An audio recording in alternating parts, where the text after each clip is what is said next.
Okay. Good afternoon. Thanks for being here. I'm Dr. Sam Kareff, Chief Fellow at University of Miami. Thanks to my Twitter feed for being here in real life. I appreciate that. I'm going to go ahead and present a case now from Gaston. This is a 67-year-old Latinx female. She's a reformed smoker, a 45-year history with a history of limited stage small cell lung cancer, status post platinum-etoposide times 4 cycles, and PCI. She now presents with a resectable non-small cell lung cancer of the lung with evidence of new liver metastases after initiation of pembrolizumab plus carboplatin and paclitaxel along the lines of Keynote 671 trial. And the question is, what is the optimal second-line regimen for this patient with no known actionable alterations? I would put a needle on that liver to make sure you're dealing with no small cell and know the small cell regionally. It's very interesting to bring that up. Oh no! Samuel, and the histology was just like all time that they say, oh, no, small cell lung cancer. Or did you find that you have a histology? We have a histology. Okay. This is more lit than Tumor Board Tuesday. So, this Oh, I'm drinking wine for Tumor Board Tuesday. The patient originally presented with a persistent cough after quitting tobacco use 2 months after her initial diagnosis of limited stage small cell lung cancer, and her performance status is an ECOG of 1. Her limited stage small cell was diagnosed in 2014, and she also has a history of hypertension. We talked about her tobacco use already, quit in 2014. She has occasional alcohol and no illicit drug use, and there's no family history of cancer or hereditary cancer syndromes. So here's the history. In July 2014, a chest X-ray demonstrated right hilar prominence going in for what was thought to be a COPD exacerbation. CT chest at that time demonstrated a 3.7 by 3.5 centimeter right perihilar mass with right supraclavicular and mediastinal adenopathy, as well as emphysematous changes. MRI brain showed an ICA-related aneurysm, no metastases. She did go on to get curative intent cisplatin etoposide times 4 cycles for the limited stage disease, and then completed PCI to the brain in December 2014. We can talk about the pros and cons of that later on if you'd like. Sam, did she go radiation with the cis-etoposide? Thoracic radiation? Yes, yes. Sorry, Okay. that should be Double checking. correct. Double checking. Correct. Thank you. In July 2020, CT chest, abdomen, and pelvis showed a decrease in lung nodules that had been under monitoring for quite some time, and a possible liver metastasis at that time, and a CEA was obtained that was 8. In August 2023, she represents. COVID had an impact on that. Her CT chest, abdomen, pelvis now shows a new 4.5 centimeter mass adjacent to the previous right upper lobe treatment fields noted. So yes, during that radiation previously. MRI brain repeat shows cerebral atrophy but no metastases. She goes for EBUS, and a biopsy of the right upper lobe confirms poorly differentiated non-small cell lung cancer with keratin, TTF1, and APSIN-A all positive. Ki-67 was also reported at 60 to 70%, and PD-L1 was given a greater than 50% or 2+ stain on our internal assay. Again, a little bit of lost here, but comes back in November 2023. PET unfortunately demonstrates an increase in the mass size to 8.6 by 1.7 centimeters. That is indeed deemed surgically resectable by multidisciplinary tumor board. ctDNA is obtained, which demonstrates non-actionable ATM TP53 times 2 variants, and NGS is too scant for testing at this time. She initiates treatment with Keynote 671, as we mentioned, and does well with the therapy for the first 4 months. And her restaging CT chest, abdomen, pelvis actually demonstrates a new liver lesion. The repeat biopsy confirms recurrent non-small cell lung cancer with the NGS pending for 4 to 6 weeks. I checked it just this morning, it's still pending. Hey, you guys did neuroendocrine markers in the... So I think, remember, it was the history of the small cells, so there was a lot of the neuroendocrine markers were repeated for that reason. I was not part of that discussion, but I received her afterwards. And why you choose paclitaxel instead of pemetrexed? So also, Poorly differentiated. yeah, poorly differentiated Poorly is differentiated. the general consensus at our institution for poorly differentiated. It's presented with his attending here. He did not run this case. Believe it or not, we rarely see it, but I saw somebody a couple of weeks ago where they just non-small cell lung cancer. What year are we? The previous case you gave me reference, but not this one. So, what is the optimal second-line regimen for this patient with presumed no known actionable alterations noted that we're pending NGS at this time?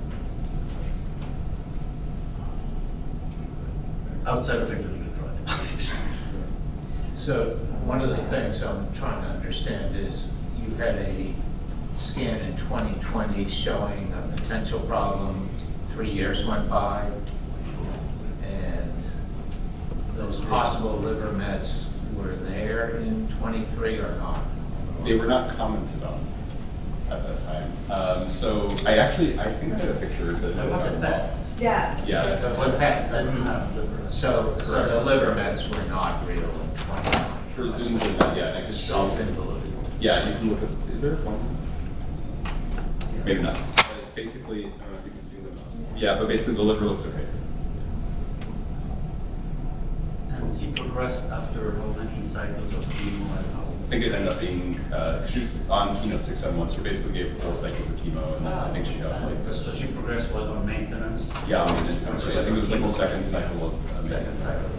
So pretty early. Pretty. Oh, but she went to Did she surgery then. respond initially? No, no. So maintenance, there's no maintenance in the neoadjuvant. So, we are getting into the weeds here. A lot of payer issues with Medicaid and our public system. So surgery never ended up happening because of this repeat scan that was obtained too late, and we were only approved to continue maintenance at that time. This is Okay. my thoughts.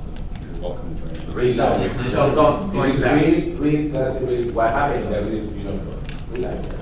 So going back to the question of resectability, it would be important to go back and look at the radiation fields and doses from 2014 to see how much of a potential resection would be in that field based on what we hear without anatomic confirmation. I'm guessing it's going to be an in-field progression, new lesion, whatever. So it's going to make surgery more complicated. Yeah, and I think that was part of the initial conversation between radiation and surgery at that time, because re-irradiation in that field was probably thought to be a little threatening for toxicity, and then there was discussion about the possibility of surgery. I think benefit that was given. is the- Again, it's all in the details of the review. So neoadjuvant planning surgery progressed before getting to surgery. Correct. That's basically, That's the yeah. question. But most importantly, progressing on this new trial for which we have OS data.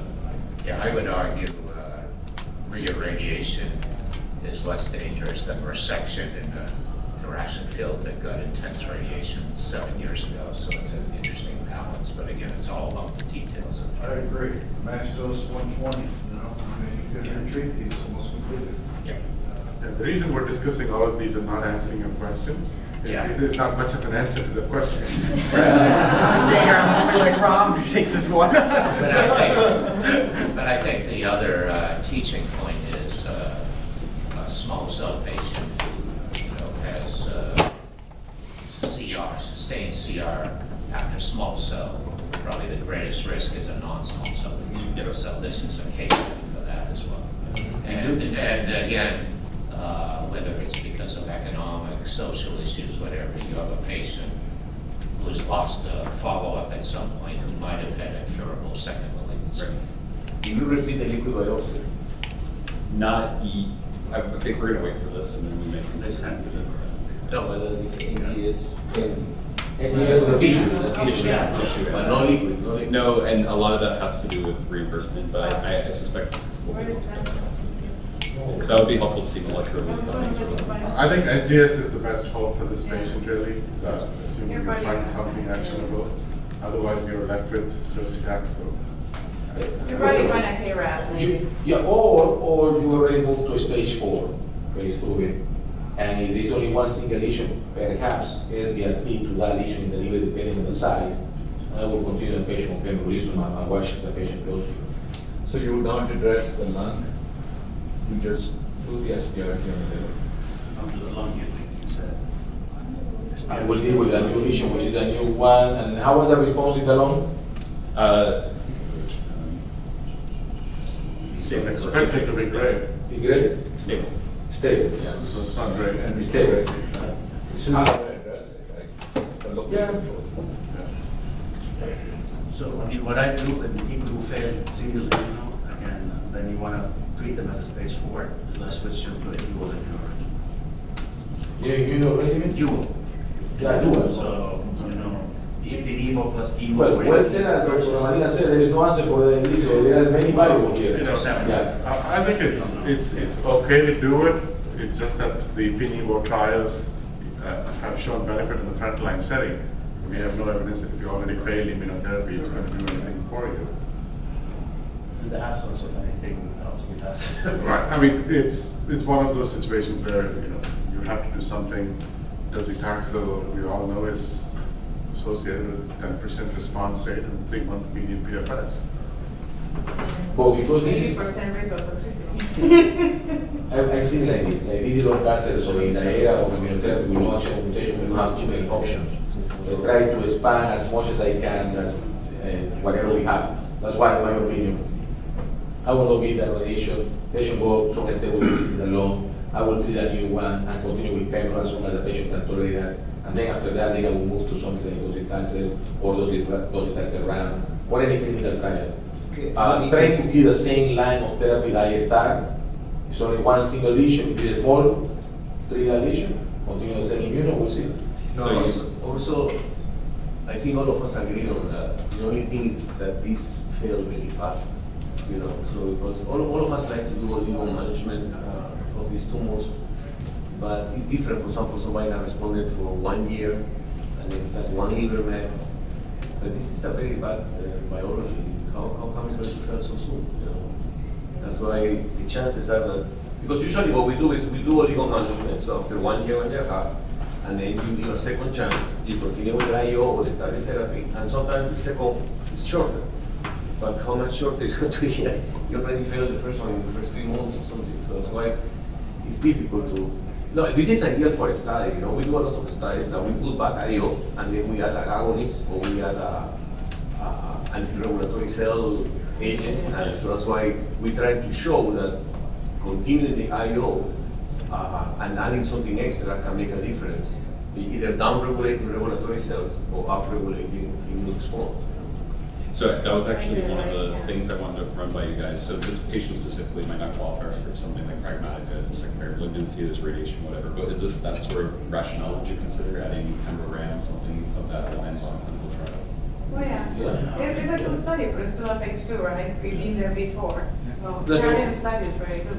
Yeah, the problem with immunotherapy, honestly, I don't want to be pessimistic, is we're not really doing precision medicine. You are shooting immunotherapy to everybody, and you don't know who's going to respond or not, because we have such a lack of biomarkers. So the example I gave you is something, for example, the patient is failing, or the drug is failing the patient, because there is an upregulation of regulatory cells. That's why some clinical trials that we do, we try to shut down the regulatory cells with like, for example, the miratic drug is citromid. Citravatinib, for example, with citravatinib, we thought that we were shutting the SMCs, and when the study was negative at the end. Or what you do is we try to stimulate the immune system with an agonist like interleukin 2, interleukin 6, interleukin 10. So we have other studies, and we put them back on immunotherapy, but this time we add the agonist.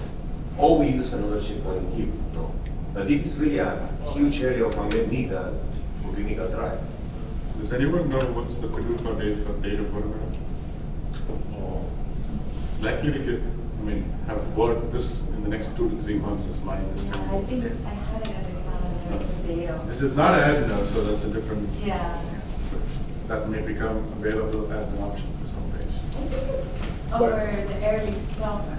That's the data I have in my mind, but Yeah, that's what I think. Sure. We have a calendar. Do you so want when to it's tell coming the group from. what the trial is, just so people. sure. So this is an antibody drug conjugate that is targeted against TROP2, and it is it's been tested in a phase 3 trial head-to-head against docetaxel. The results showed that squamous patients did so well. It was inferior in squamous, but in non-squamous it seemed to do better. So the company has filed an indication to the FDA. There's also an interesting path there because the FDA typically makes decision based on primary endpoints, and they are asking for a decision based on a secondary endpoint on this trial for approval. So how the agency would view it still remains to be known. They're pushing along for the EGFR ALK group with the Tropion as well. Is there? And is there any selection of patients for this trial? Well, they have not, this trial did not use TROP2 as a selection, but it doesn't seem like it's as big a factor whether TROP2 is strongly positive or negative. Yeah, what's the mix in the population? Is it common or rare? The TROP2 expression level seems quite high, 60 to 80% of the patients have some level of TROP2 But it's expression. not related, it hasn't been correlated to response to Yeah. these ADCs, and I think that's because we're still understanding ADCs. Yeah. We're still learning. It's the immune checkpoint inhibitors, we get approved the drug and then we learn the drug later. Yeah. So, And again, dating myself, I'm gonna point out that the payload is similar to irinotecan, which is around and has been around for a couple of decades. So that's an option today. If somebody wanted to give, and there's Japanese literature on irinotecan in non-small cell and even small cell, has been. But that doesn't have ocular toxicity. This one you can actually see how patients' eyes do if you look at yeah, you know, the mouth ulcers and they Yeah. are. The new things you can follow. Yeah, the mouth ulcers are legit. So I think the best case scenario, you detect a KRAS G12C, but Yeah. I think you're going to revert to the docetaxel plus or minus RAND discussion in your clinic, unfortunately. I would wait for the NGS to be back before starting the next line of Yeah. therapy. Yeah. But for the clinical trial, it's 5 years from diagnosis, right? Her disease was 2014, so you have 10 years out. So most inclusion criteria will still be allowed because it's past 5 years. Yeah. So you still could explore a clinical trial proposal. The worst thing you can say is no. Huh? Not the hospital where. the No, but patient just is saying, yeah. Because a lot of times our patients are having a lot of second malignancies. We're doing such a good job, especially breast cancer, that now they're having a second malignancy. So it's becoming a more common thing. So we can give you an answer, but. Let's go to- Well, you need to let us know in Twitter what happened with the petition. We already Yes. know. Oh, yes. Oh, you don't know the results? No. I just. It's pending. You have to pay us. Wait, how long is it? We need closure. How long is it since you sent the NGS? Like 2 months. Like when? Denmark. Oh, okay. Samuel, but remember, you also have, you mentioned temples, I said, yeah, they still have way how to develop patients, you know, and sometimes pass that they're for free, the way you Yeah. sure. That's You it. can do Oh, home Yeah. phlebotomy. Yeah, I'm referring to solid tumor. But you're right, that's really. They're around. in your area. There's another. Yeah. What if